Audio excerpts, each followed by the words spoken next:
الشیطان الرجیم بسم اللہ الرحمن الرحیم۔ السلام علیکم دوستوں، میں جس موضوع پر آج آپ سے تقریر کرنے جا رہا ہوں وہ ہے حضرت موسیٰ کا سوال اور اللہ تعالیٰ کا جواب۔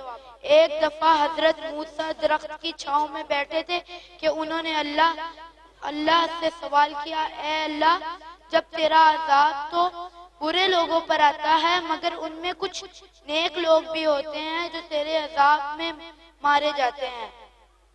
اس کے تھوڑی دیر بعد ہوا چلی اور وہ درخت کی چھاؤں میں سو گئے تو پھر اچانک سے ان کے پیر پر آ کر ایک چونٹی نے کاٹا۔ وہ غصے میں اٹھے اور انہوں نے جا کر ساری چونٹیوں کو مسل دیا۔ پھر اللہ کا جواب آیا، تجھے کاٹا تو تھا ایک چونٹی نے، تجھے کاٹا تو تھا ایک چونٹی نے، پر تو نے مسل دیا ساری چونٹیوں کو۔ پھر اللہ نے کہا، جب میرا عذاب آتا ہے تو سارے لوگوں پر آتا ہے جبکہ ان میں نیک لوگ بھی ہوتے ہیں، تو جو برے لوگوں پر عذاب آتا ہے وہ دنیا میں ہی نہیں آخرت میں بھی ان کے لیے دوزخ ہوتی ہے، اور جن نیک لوگوں کے اوپر عذاب آتا ہے ان کے لیے دنیا میں تو عذاب ہوتا ہے مگر آخرت میں جنت۔